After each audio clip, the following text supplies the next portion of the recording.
guys, selamat datang di Fei-Nuha Official. Saya Fei Kliwon dan di sini saya akan membagikan video mengenai kisah dan sejarah. Tonton sampai habis ya. Semoga bermanfaat. Jangan lupa subscribe, like dan share ya guys. Terima kasih.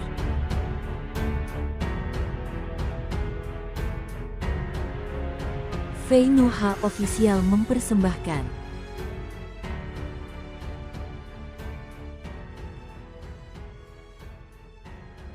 nama Jenderal Sudirman sudah lama menjadi simbol keberanian dan ketangguhan dalam sejarah perjuangan Indonesia.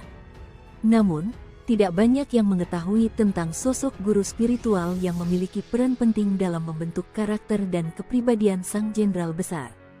Adalah Kiai Haji Busro Syuhada, seorang ulama yang lahir di Banjarnegara pada tahun 1872 dengan nama asli Ibrahim, yang menjadi mentor spiritual Sudirman. Sejak kecil, Ibrahim menunjukkan sifat pemberani dan tangguh, yang membuatnya disegani oleh teman-temannya.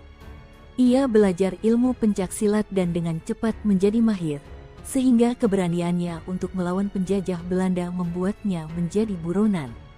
Perjuangan Ibrahim membawanya merantau ke Betawi dan Tanah Suci Mekah, di mana ia memperdalam ilmu agama serta seni bela diri.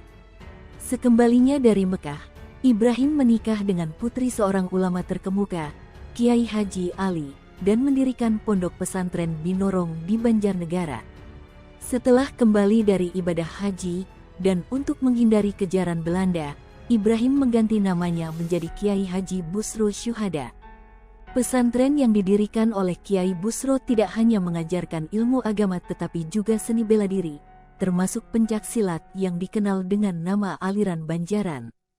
Aliran ini menggabungkan kekuatan fisik dengan kekuatan batin, dan kemudian menjadi cikal bakal dari perguruan silat tapak suci. Disinilah, suatu hari, seorang pemuda bernama Sudirman datang berkunjung. Sudirman, yang saat itu bekerja sebagai guru di Cilacap, melakukan silaturahmi ke pesantren Kiai Busro di Banjarnegara. Tanpa disangka, Kiai Busro merasakan firasat khusus saat bertemu dengan Sudirman. Ia pun menyarankan agar Sudirman tinggal sementara waktu di pesantrennya.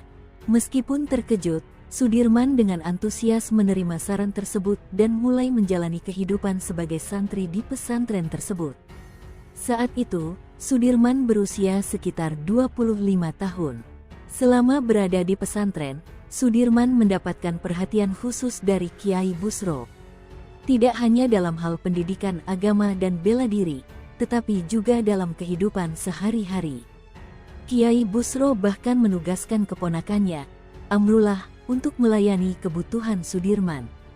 Sudirman diperlakukan dengan istimewa, diberi tugas berat seperti memotong pohon dan memindahkannya ke dalam kolam sebagai bagian dari pelatihan fisik dan spiritualnya. Selain tugas-tugas fisik, Sudirman juga diajarkan zikir dan amalan-amalan khusus oleh Kiai Busro. Latihan spiritual ini diyakini menjadi pondasi dari kekuatan batin Sudirman dalam menghadapi berbagai cobaan di masa depan.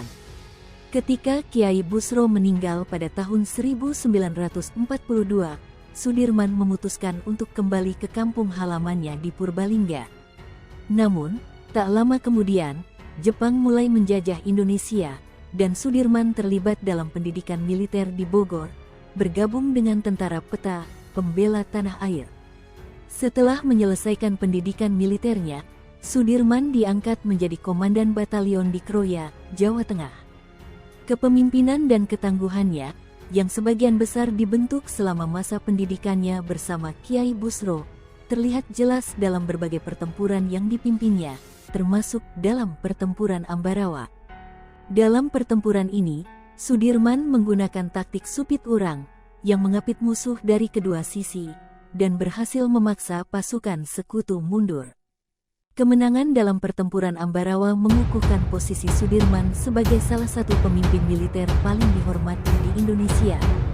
Atas jasanya, Presiden Soekarno mengangkatnya menjadi Panglima TNI dengan pangkat jenderal. Namun, di tengah kejayaannya, Sudirman harus berjuang melawan penyakit TBC yang akhirnya merenggut nyawanya pada tanggal 29 Januari tahun 1950, hanya beberapa hari setelah ulang tahunnya yang ke-34.